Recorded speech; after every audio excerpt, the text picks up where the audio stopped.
السلام عليكم. سنة أولى عاملين إيه؟ يا رب تكونوا بخير والدنيا تمام وزي الفل. في الوراثة بالذات إن شاء الله بإذن الله هنبدأ نشتغل ونحل مع بعض الواجب بتاعنا بتاع الدرس بتاع تداخل فعل الجينات اللي هو انعدام السيادة، ومعاها كمان اللي هو الفصائل الدم.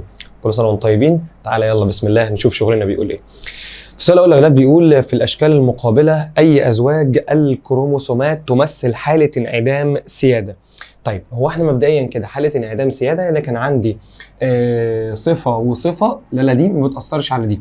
يعني لما جينا اتكلمنا على نبات اسمه نبات شاب الليل، كنا بنقول ان نبات شاب الليل كان فيه بالحرف ار اللي هو اللون الاحمر، كان فيه بالدبليو اللي هو اللون الابيض. كان عندي حرف من هنا مع حرف من هنا هما الاثنين بيشتركوا مع بعض ان تظهر لي صفه جديده باللون القرنفلي. فانا دلوقتي الراجل مديني ادي زوج 2 3 4 من الجينات وعايز واحده فيهم بتمثل حاله انعدام سياده. طيب بسم الله، ادي جين وادي جين بس الاثنين مش قصاد بعض عشان يشتغلوا مع بعض، فانا كده عندي واحد دي ما تنفعش. ادي ايه وادي ايه، طب الاثنين كده نفس الصفه، انا هعرف منين هي في سياده ولا انعدام سياده؟ ما اعرفش، لان الاثنين صفه سائده. عندي هنا واحده كابيتال والثانيه سمول، يبقى انا كده عندي سائد وعندي الثانيه متنحي، دي ما تنفعش. عندي هنا صفه في حرف الجي وعندي صفه من حرف التي اهي بالظبط شبه اللون القرنفلي والاثنين قصاد بعض، يبقى انا اجابتي هتكون رقم 4. يبقى انا اجابتي هنا ده 4 فقط. السؤال اللي بعده بيقول عند تهجين نباتين حنك السبعة احدهما احمر الازهار ممكن نرمز له بالرمز ار، والاخر ابيض الازهار ممكن نرمز له بالرمز دبليو. نتج الجيل الاول كله قرنفلي، يعني الجيل الاول نتج ار دبليو بنسبة 100%. وبعدين يا اولاد بيقول لي والجيل الثاني ذو ازهار حمراء وقرنفليه وبيضاء. يعني يا اولاد من الاخر الراجل عمل التهجين بالمنظر ده، قال لك ان ار دبليو اللي هو القرنفلي مع ار دبليو اللي هو القرنفلي. اشتغلنا المساله دي اكتر من مره، لو حابب ترجع للشرح مفيش مشكله. ادي ار دبليو وبعدين دبليو. ده بالظبط اللي حصل يا اولاد بنسبه 1 إلى 2 إلى 1. هنا اللون الابيض هنا القرنفلي هنا الاحمر. فالراجل بيقول لحضرتك فما مميزات هذه الحاله؟ هل هي ظهور اثر الجينين معا؟ انا معاك طبعا في كده، ان اثر الجين الاحمر مع اثر الجين الابيض ادوني اللون القرنفلي، وبعدين لما اشتغلت قرنفلي مع قرنفلي طلع لي الثلاثه مع بعض، يعني اثر الجينين مع بعض يا اولاد. بيقول لحضرتك ظهور اثر جين واحد لا، بيقول لحضرتك وجود جين لا يستطيع اكمال عمله بمفرده، ده اصلا ده بيشتغل مع ده.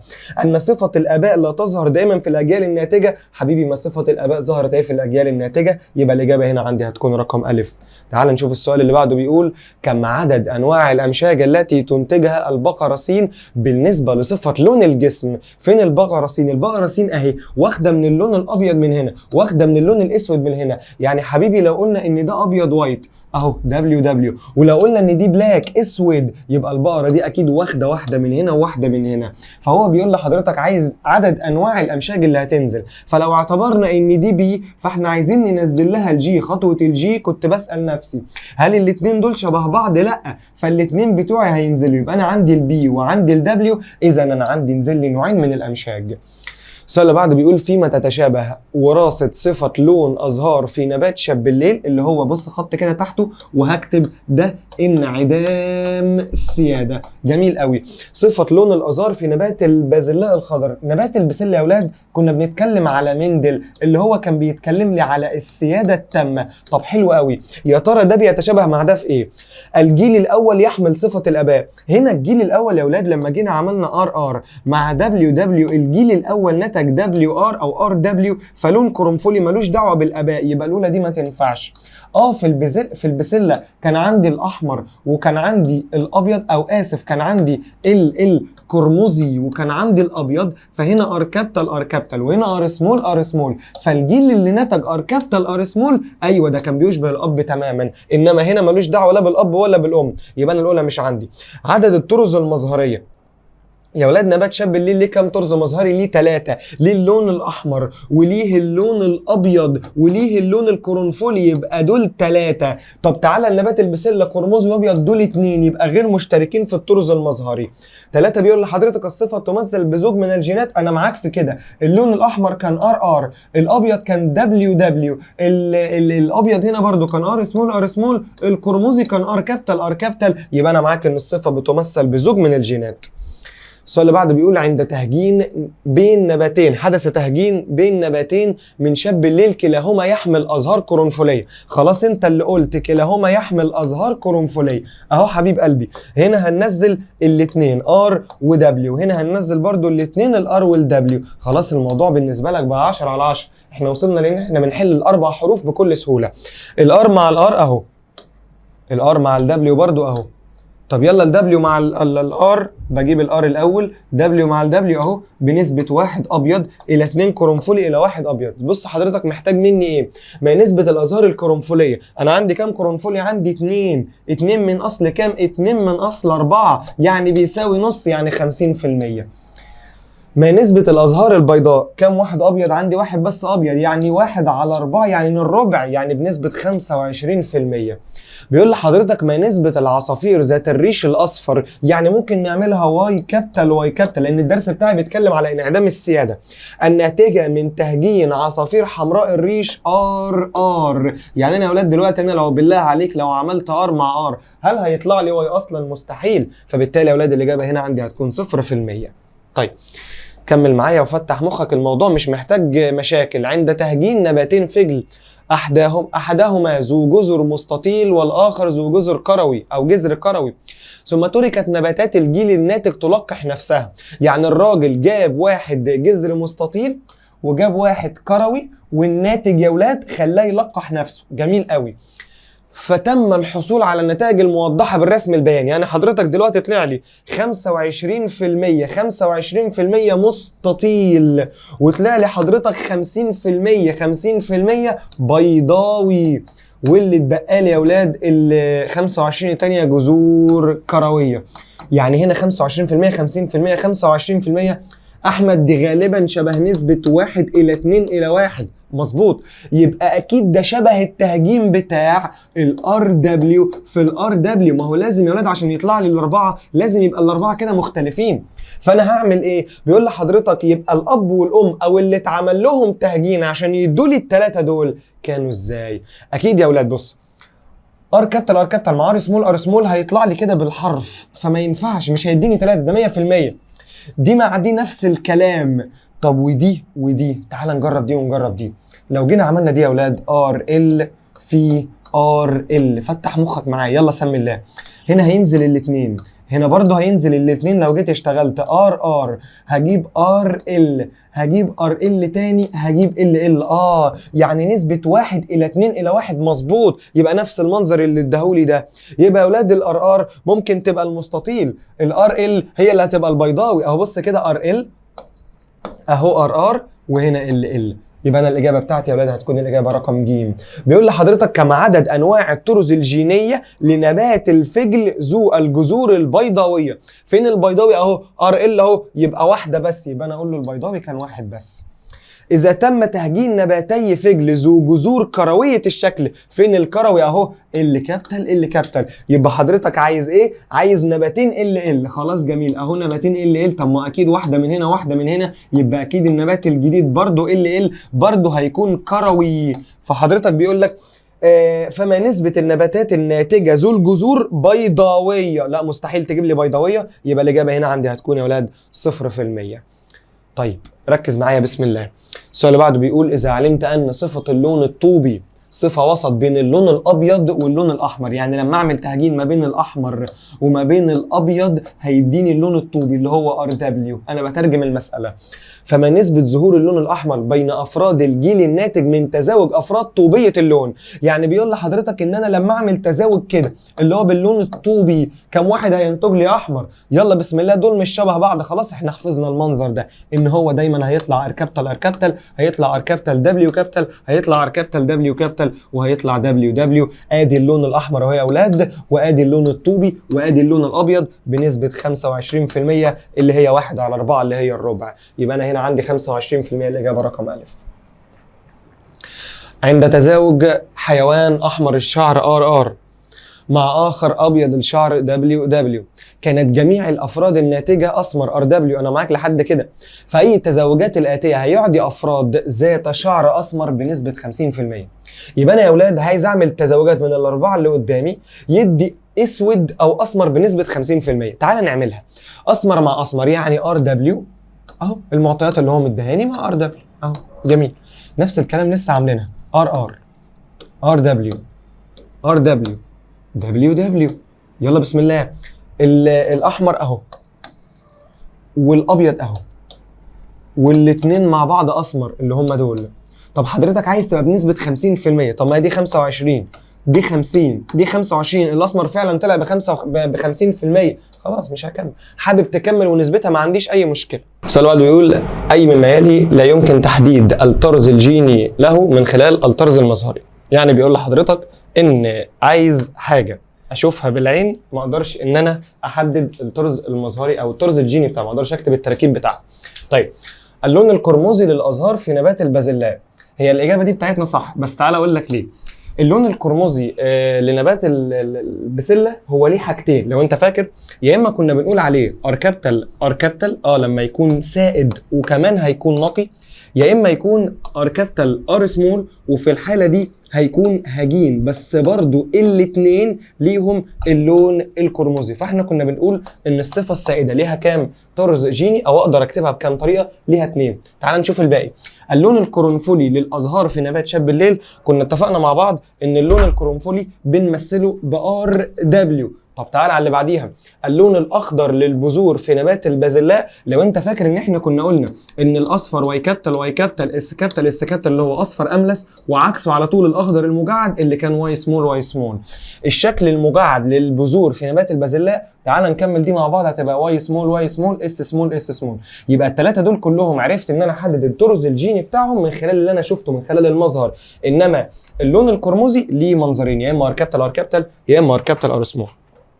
السؤال اللي بعديه بيقول اي الاشكال التاليه يمثل النتائج المتوقعه في حاله تعدد البدائل. تعدد البدائل يعني انا عايز اكتر من اختيار، بيبقى قدامي اكتر من حاجه وانا اقدر اختار براحتي. قدامي 4 اشكال اقدر اختار منهم ايه، اقدر اختار اللي فيه اكتر من بديله واكتر من لون، اللي هي الاجابه بتاعتي هتكون رقم ب. نخش على السؤال اللي بعديه اللي بيقول الشكل المقابل يوضح اول 9 ازواج من الكروموسومات في الطرز الكروموسومي للانسان موزعه عشوائيا. اي زوج من هذه الكروموسومات يحمل جينات فصائل الدم. تعالى بس نكمل باقي السؤال بتاعنا ونفسره. بيقول لك اي الكروموسومات يحمل جينات فصائل الدم. كنا متفقين عن بعض ان انا معايا رقمين، الا وهو رقم 23 والا وهو رقم 9، فالاثنين لازم نبقى عارفين كل واحد من دول بيعمل ايه. الكروموسوم 23 كنا اتفقنا ان هو المختص بتحديد الجنس اللي هو ذكر او انثى، اما الكروموسوم رقم 9 فده فعلا هو اللي بيشيل فصائل الدم، يا اما A او B او AB او O. فاحنا يا اولاد هو الراجل بيقول لحضرتك عندي دول 9 كروموسومات مترتبين عشوائي، واحنا كنا متفقين ان انا شغال الطرز الكروموسومي الترتيب بتاعي تنازلي، يعني من الكبير للصغير، فانا مديك من 1 ل9 وعايزك تختار رقم 9، فبالتالي انت هتختار اصغر كروموسوم. من اصغر كروموسوم عندي هنا هيكون الكروموسوم رقم لام، يبقى الاجابه هنا بتاعتي هتكون ب اللي هو لام. اللي بعديها بيقول فيما يتشابه زوج الكروموسومات س مع زوج الكروموسومات ص. زوج الكروموسومات س اللي هو بي واو، والبي هتسود على الاو يبقى الراجل ده فصيلته بي. في صاد A واو والاي هتسود على الاو يبقى الراجل ده فصيلته A. طب انا دلوقتي بقول لحضرتك تركيب الجين السائد هنا بي وهنا A مختلفين عن بعض، انا عايز حاجه بيتشابهوا فيها.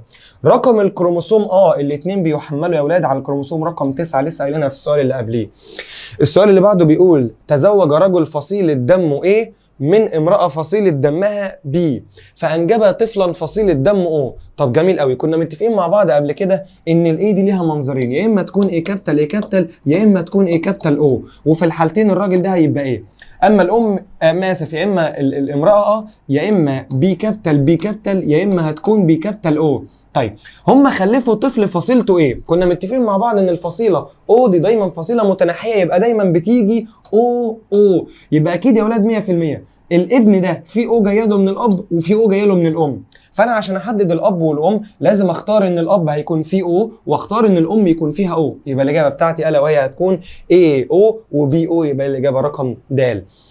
السؤال اللي بعده بيقول اي مما يلي يعتبر سبب وجود طرز جيني واحد بس لفصيله الدم اي بي. لسه قايلين ان الفصيله ايه ليها منظرين اهم كاتبينهم، والفصيله بي ليها منظرين. الفصيله اي بي ليها شكل واحد بس، ليه؟ لان هي يا اولاد كانت ناتجه من حاجه اسمها انعدام السياده. لما كنا بنقول ان الفصيله ايه هتجتمع مع الفصيله بي بس ما فيش حد كلمته هتمشي على الثاني. فالراجل بيقول لحضرتك الجين ايه يسود على او، احنا ما جبناش سيره او اساسا. بيقول لحضرتك الجين بي يسود على او، برضه ما جبناش سيره ده ولا ده. بيقول لحضرتك ان الجين ايه يشترك مع الجين بي لاظهارها ان الجين ايه وبي بيندمجوا مع بعض عشان يظهروا لي صفه جديده الا وهي اي بي. ام فصيله دمها اي بي ولها ابن من نفس الفصيله، فما فصيله الدم المستبعده للاب. يعني دلوقتي يا ولاد بيقول لحضرتك عندي ام اي بي والابن بتاعها اي بي، يبقى اكيد 100% مليون في المية ما ينفعش الاب يكون او، لان الاب لو كان او فالاب ينزل من هنا واحده او، والام هنا هتبقى ايه وبي. ايه مع او يبقى الابن ايه، بي مع او يبقى الابن ايه، يبقى مستحيل 100% يا اولاد ان الاو تنتج اي بي.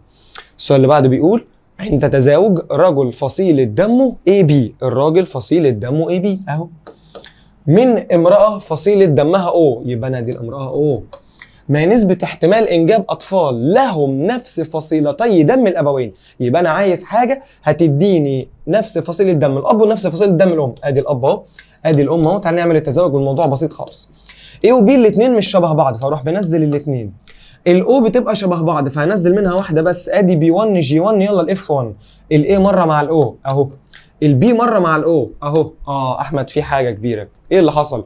ولا طلع اي بي ولا طلع او، يبقى صفر من الناحيه دي وصفر من الناحيه دي. السؤال اللي بعد بيقول اذا تزوج رجل فصيله دمه اي بي من فتاه فصيله دمها بي. استنى بقى كده، الراجل فصيله دمه اي بي هكتبها اهو، والفتاه فصيله دمها بي. بس احمد استنى، انا ما اعرفش هي بي نقيه ولا بي هجينه. بيقول لك وكان ابوها فصيله دمه او، يبقى طبيعي ان الاب هيدي البنت او، يبقى البنت دي اكيد يا اولاد كانت بي او. فانا لما اعمل تهجين دلوقتي اقول ان ده اي بي ينزل زي ما هم، وده بي او هينزلوا برضو زي ما هم. يلا الاي مع البي تديني اي بي، الاي مع الاو تديني اي او، البي مع البي تديني بي بي، البي مع الاو هتديني بي او. تعال بقى شوف الراجل كان طالب مني ايه. فما احتمال انجاب ابناء فصيله دمهم بي وسكت. يبقى انا عندي دلوقتي واحده اهي والثانيه اهي، يبقوا 50%، 2 من 4. 4 إخوة فصيلة دم كل منهم تختلف عن الآخر. يعني الأربعة كده يا أولاد بيقول لحضرتك إن كلهم مختلفين، يبقى أكيد في واحد إيه، في واحد A B، في واحد B، في واحد O.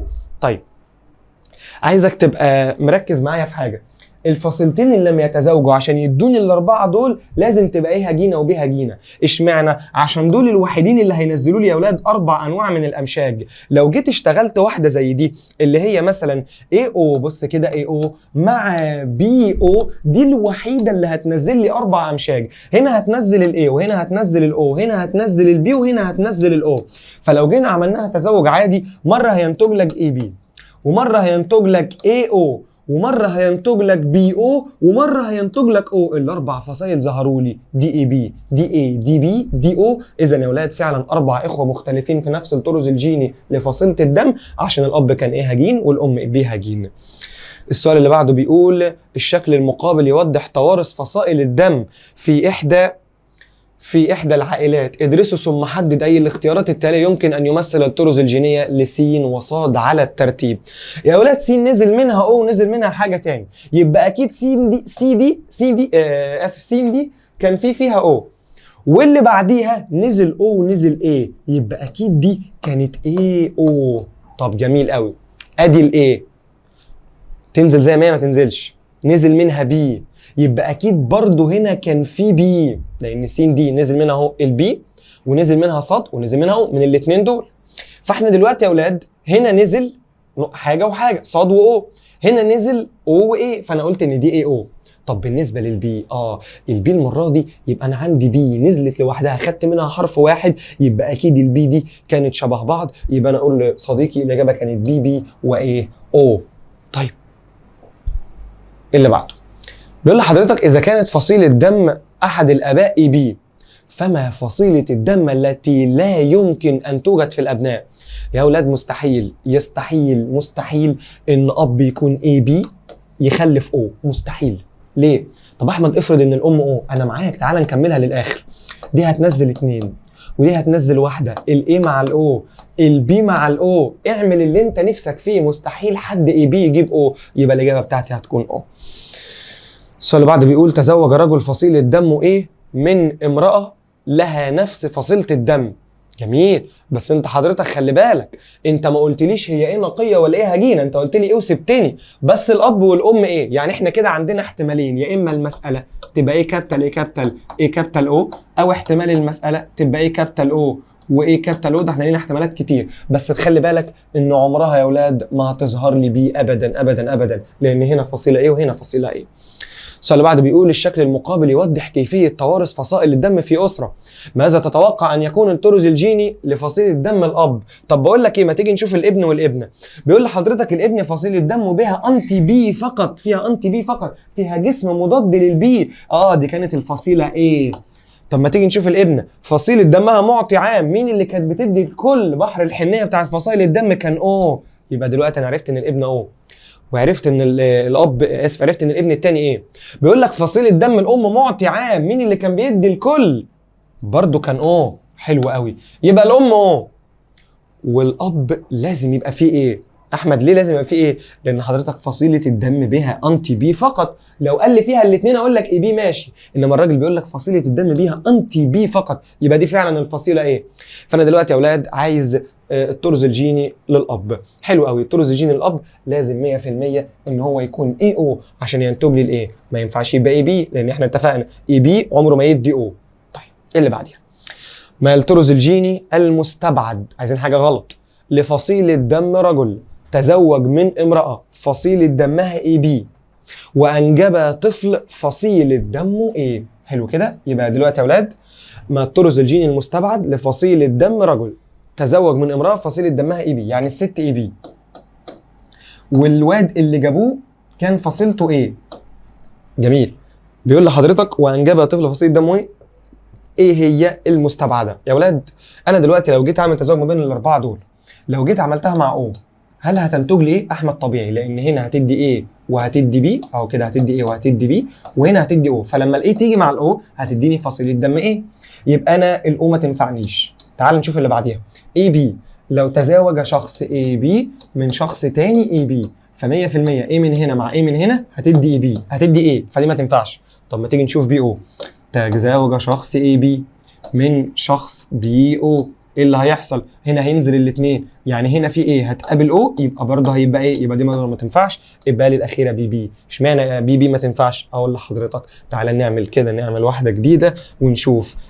احنا عايزين نعمل تزاوج اي بي مع بي بي. احمد هنا هينزل واحده، هنا هينزل الاثنين، يلا بسم الله، دي مع دي اي بي، دي مع دي بي بي. عايزك تشغل دماغك دايما، طالما الابن عنده فصيله دم فطبيعي الابن هياخدها من الاب وهياخدها من الام، لازم يبقى في واحده من هنا وواحده من هنا، يبقى لازم هنا يا اولاد الايه بتيجي بمنظرين، يا اما في او من الناحيه دي وايه من الناحيه دي، يا اما الايه تبقى موجوده في الناحيتين.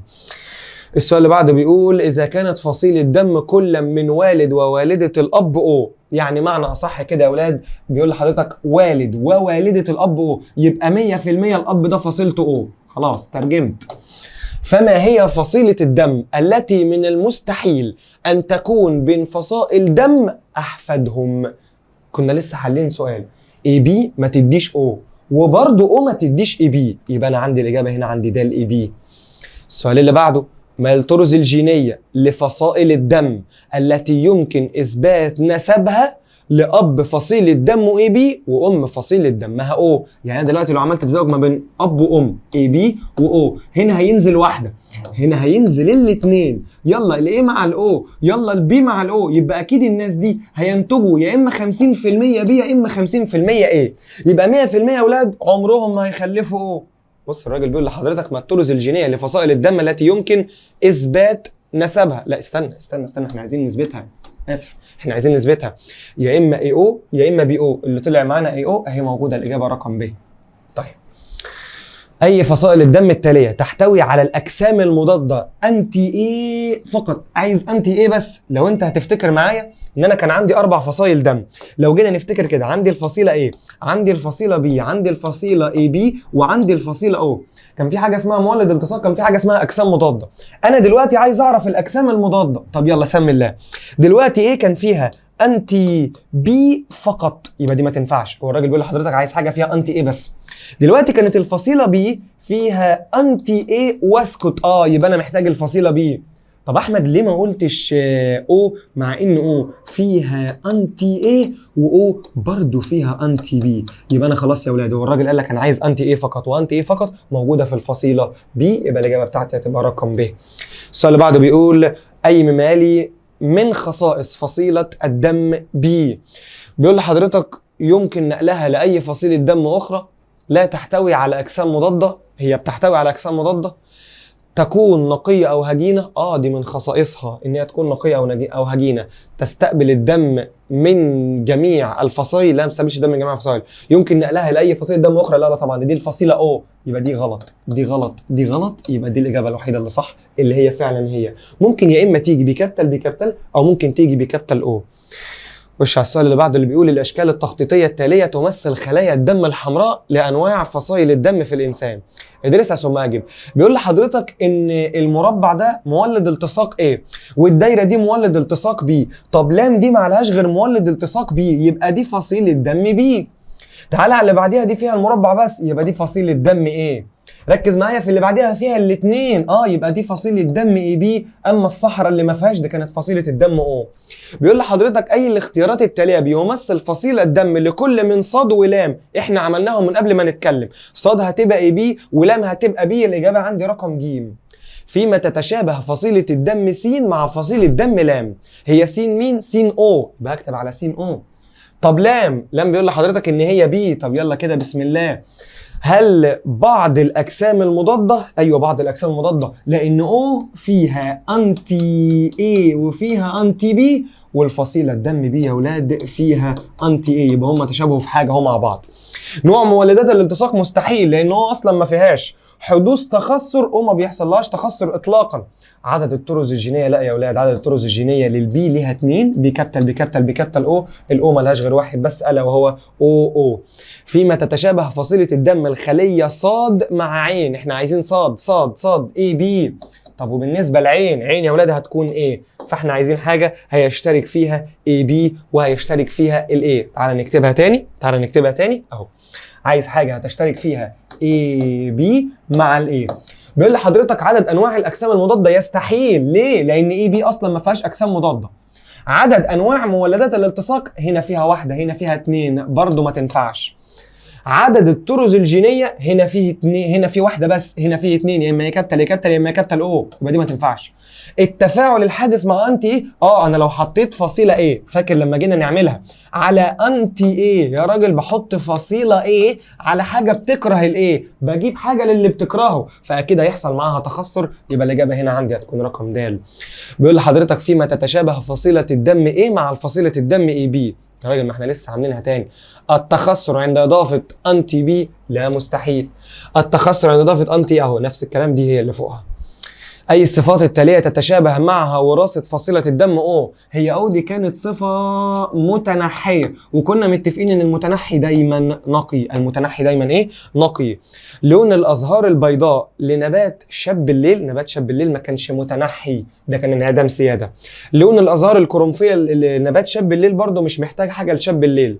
لون الازهار البيضاء لنبات البسله يا اولاد، ده كان الار سمول كان متنحي، والكرموزي كان ار كابيتال او ار كابيتال ار سمول. اللي بعديها بيقول اي فصائل الدم التاليه تحمل مولدات الالتصاق بي. قال لحضرتك عايز حاجه بتشيل مولد التصاق بي. مين اللي كان شايل؟ اكيد نفس الفصيله بتاعتها اللي هي بي ومعاها كمان اي بي. يبقى الاجابه بتاعتي يا ولاد هتكون رقم ج. بيقول لحضرتك تزوج رجل فصيله دمه نقيه. جميل، كمل للاخر. نقيه يعني اكيد الحرفين شبه بعض. تحتوي على مولد التصاق بي. تحتوي على مولد التصاق بي ونقيه، يبقى دي اكيد 100% بكابيتال. بامرأة فصيلة دمها لا تحتوي على مولد التصاق ولا ايه ولا بي، صحراء، يبقى اكيد دي فصيلة دمها او. حلو قوي. فما احتمال وجود فصائل الدم التي تحتوي على انتي ايه؟ يا ولاد بي كابيتال بي كابيتال واو كابيتال او كابيتال، اكيد او من هنا على بي من هنا تديك 100% الفصيله بي اللي هي بتحتوي على انتي اللي هو طالبها. اذا حدث تخثر عند اضافه مضاد ايه؟ استنى كده، استنى معايا، انا بقول لك انتي ايه وانتي ايه حدث تخثر، يبقى دي اكيد يا اما الفصيله ايه يا اما الفصيله اي بي، عشان دول هم اللي فيهم مولد الالتصاق ايه اللي بيكره الايه. طيب فما فصيله الدم هذه العين؟ اللهم لك الحمد، احنا حديناها من غير ما نبص على الاجابه. يلا بسم الله اللي بعديها. السؤال اللي بعده بيقول احتمال ان يبلغ عدد الافراد سالبي عامل الرايزز بين افراد عددهم 300 فرد. دلوقتي مش كنا اتفقنا مع بعض ان بعد لما العلماء عملوا دراسه على عامل الرايزز الار اتش لقينا ان 85% من البشر موجب عامل الرايزز، يعني عندهم عامل رايزز، ولقينا ان 15% بس من البشر كان سالب عامل الرايزز، يعني ما عندهمش المولد الالتصاق عليها. فدلوقتي بقول لحضرتك 300 شخص، فانا اكيد هضرب ال 300 دول في 15% فتديك عدد 45. لو كان قال لحضرتك عايز الموجب كنت هضرب ال 300 في 85%. بيقول لحضرتك كم عدد انواع مولدات الالتصاق الذي يوجد على سطح خلايا الدم الحمراء للفصيله او موجب. تعالى نفتكر مع بعض كنا بنحل الحوار ده ازاي. او موجب، يلا او فيها كم مولد التصاق؟ فيها صفر. جميل، هي موجب ولا سالب؟ هي موجب، وطالما موجب هزود عليها واحد، يبقى صفر زائد واحد يديك واحد، يبقى الاجابه بتاعتي ب. ما مولدات الالتصاق التي توجد على سطح خلايا الدم الحمراء لشخص فصيله دمه ايه سالب؟ يلا بسم الله. ايه سالب، ايه فيها مولد التصاق ايه وسالب عامل الرايس، يعني ما فيهاش ار اتش، يبقى هتكون ايه فقط لا غير، اللي هي الاجابه رقم الف. ما فصيلة الدم التي يمكن أن تستقبل دم من جميع الفصائل الأخرى. يا ولاد كنا بنقول إن في فصيلة اسمها فصيلة البلاعة، وفصيلة البلاعة دي كانت الفصيلة اي بي. طب أحمد استنى، أنا عايز أعرف هي يا ترى الاي بي دي هتكون موجب ولا هتكون سالب؟ كان في اتفاق ما بيننا وبين بعض إن السالب يدي الموجب، إنما العكس ما ينفعش. السالب يدي الموجب، الموجب تدي السالب، مستحيل. يبقى انا عندي الفصيله يا اولاد اللي هتقدر ان هي تستقبل من الكل الا وهي هتكون اي بي موجب. طيب السؤال اللي بعده بيقول ما فصيله دم الشخص الذي لا تحتوي خلايا دمه على مولدات الالتصاق اصلا؟ يبقى صفر في مولدات الالتصاق. طيب بسم الله تعالى نعد. اي بي فيها 2 وار اتش موجب هنزود 1 يبقوا 3، فالكلام ده ما ينفعنيش. الاو فيها صفر والار اتش سالب، يعني هجمع عليها صفر او مش او هسيبها زي ما هي، يبقى تفضل زي ما هي صفر، يبقى الاجابه ب. ما نسبة الابناء التي تحمل الفصيلة اي بي الناتجة من تزاوج رجل فصيلة دمه تحمل مولدات الالتصاق الاثنين اي وبي؟ يبقى اكيد الراجل ده كانت فصيلة دمه اي بي. حلو قوي. من امرأة فصيلة دمها لا تحمل مولدات التصاق اي بي، يبقى اكيد دي او لان هي فاضية، دي هتنزل واحدة دي هتنزل الاثنين، يبقى دي مرة مع دي اي او، دي مرة مع دي بي او، يبقى مستحيل ان احنا ندي نفس النسبة. بيقول لك ما نسبة الابناء التي تحمل اي بي، مفيش هنا اي بي، يبقى الاجابة بتاعتي هتكون صفر. بيقول لحضرتك لماذا لا ينطبق على الجينات المتحكمة في وراثة عامل الرايزز قانون التوزيع الحر للعوامل؟ التوزيع الحر اللي هو كان قانون مندل الثاني. طب يا ترى انا ليه ما ينفعش اعمل نفس الكلام على عامل الرايزز؟ لان يا اولاد عامل الرايزز بتكون موجودة على زوج واحد بس من الكروموسومات. لما جيت اتفقت معاك ان ال6 جينات كلهم موجودين على زوج واحد بس من الكروموسومات، فما ينفعش اقدر اوزع واخد راحتي في الموضوع ده. طيب السؤال اللي بعده بيقول كم عدد الطرز الجينية لفصائل الدم التي تحتوي على المولدات B أو A والتي تحتوي على المولدات AB معا؟ طيب اللي بتحتوي على AB معا احنا كنا عارفين ان هي AB. طيب حلو قوي.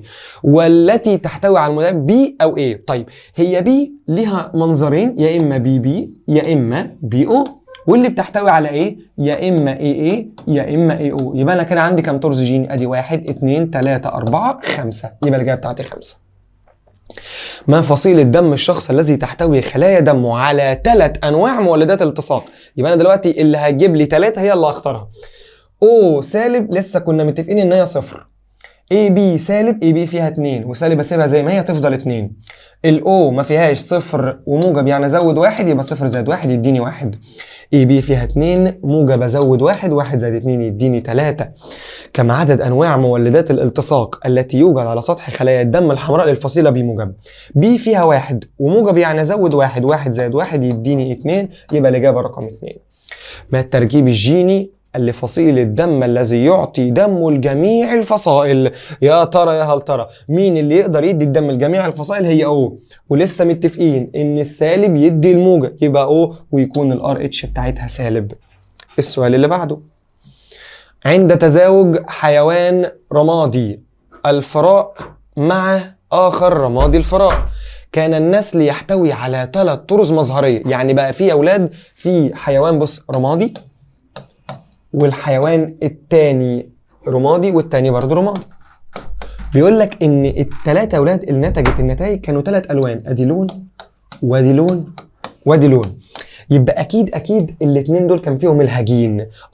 يبقى يا ولاد انا كده شغال في ايه؟ انا شغال في قصه انعدام السياده. ليه؟ لان انا كان عندي لونين. يعني مثلا لو انت فاكر شاب الليل، لو جينا نعمله كده ار دبليو مع ار دبليو، برده كان جاي لي 3 الوان، كان جاي لي الاحمر، وكان جاي لي القرنفلي، وكان جاي لي برده الا وهو اللون الابيض. طيب النسبه بين عدد الطرز المظهريه للصفه المندليه، استنى بقى، الصفه المندليه اللي هي البسله، كان عندي اللون القرمزي وكان عندي اللون الابيض. يبقى انا كده عندي كم مظهر؟ عندي كم لون؟ عندي 2. يبقى مندل 2. وحاله انعدام السياده، حاله انعدام السياده اهو هطلع لي ادي لون، ادي 2، ادي 3. يبقى انا اقول له الاجابه بتاعتي الا وهي هتكون الى 2 الى 3. طيب الحالة الوراثية التي يخضع لها توارث صفة اللون في الشكل المقابل تتميز بيه. الراجل عمل تزاوج ما بين معزة لونها أبيض والمعزة التانية لونها أسود، فالجديدة قال لك منقطة أسود في أبيض. يبقى أكيد ده حصل حاجة اسمها انعدام سيادة. ليه انعدام سيادة؟ لأن الاتنين اشتركوا عشان يظهروا لي صفة واحدة أو جين أو صفة جديدة. بيقول لك في الشكل المقابل عدم ظهور صفة الآباء في الجيل الثاني، لا بتظهر، لو جيت اشتغلتها في الجيل الثاني هتظهر. ظهور صفة أحد الأبوين في الجيل الأول ما بتظهرش، ولا دي ولا دي. عدد الطرز المظهرية في الجيل الأول بيساوي 1. أيوة أهو على طول طلع لي واحدة بس، لا هيطلع لي من ده حاجة ولا هيطلع لي من ده حاجة. طيب السؤال اللي بعده بيقول لك أي الأشكال التالية صحيحة لناتج الجيل الأول في حالة انعدام السيادة. طيب في حالة انعدام السيادة الجيل الأول بيكون مختلف تماما عن الأبوين. هنا نفس شكل الأبوين ما تنفعنيش، هنا برضو نفس شكل الأبوين برضو ما تنفعنيش، هنا نفس شكل الأبوين اداني حاجة مختلفة بس يا ولاد احنا لسه قايلين 100% بيظهر لون واحد بس. يبقى الإجابة هنا بتاعتي هتكون الإجابة رقم د. تعال نخش على السؤال اللي بعده اللي بيقول من الشكل المقابل ما نسبة الأفراد التي تحمل لون الزهور مشابهة لأحد الآباء في كل من تزاوج نباتي البازلاء ونباتي شاب الليل الموضحين على الترتيب. ده نبات شاب الليل، واحد لونه أحمر والتاني لونه أبيض، فلما نيجي نعملهم مع بعض ار كابيتال مع دبليو كابيتال هينتج ار دبليو، يعني هينتج لون قرنفلي، يعني مش هينتج زي الأب يبقى 0%. هنا نباتين بسلة ابيض ار سمول، وهنا ار سمول، يبقى 100% الناتج الجديد هيبقى شبه الاب. يبقى يا اولاد قال لك على الترتيب، بس قال لك نبات البسلة الاول وبعدين نبات شاب الليل، يبقى 100% وبعدها 0%. عند تزاوج نباتين من نباتات شاب الليل نتجت الافراد بالنسب الموضحه بالشكل ده. لون احمر طلع 50% ار كابيتال، وده طلع باللون القرنفلي، واحنا كنا متفقين ان القرنفلي ار دبليو. لو انت ناصح حليناها في الحصه مع بعض اكتر من مره، اللي تحت كان شبه اللي فوق. يبقى انا يا اولاد عشان اعمل يطلع لي التهجين ده لازم يبقى الطرز الجيني نفس الطرز اللي قدامي اللي هتكون الاجابه رقم ب. طيب أي الأشكال التالية بتمثل خلية دم حمراء لفصيلة الدم AB؟ علما بقى إن الشكل ده يا ولاد مولد التصاق RH، والسهم ده مولد A والدايرة دي مولد B. طيب هي AB سالب، يبقى فيها الاثنين ال A وال B بس ما فيهاش ال RH، يبقى أنا هختار واحدة فيها الاثنين دول بس ما فيهاش ال RH اللي هي الإجابة رقم د. طيب أخذت عينة من دم صديق لك وتم فحصها تحت الميكروسكوب فظهرت كرات الدم الحمراء بالشكل المقابل.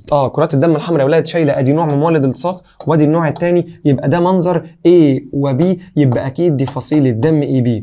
طيب يبقى انا كده 100% عايز الوالدين، يبقى الوالدين عايز حاجه هتديني AB، يبقى عايز A من الناحيه دي وB من الناحيه دي.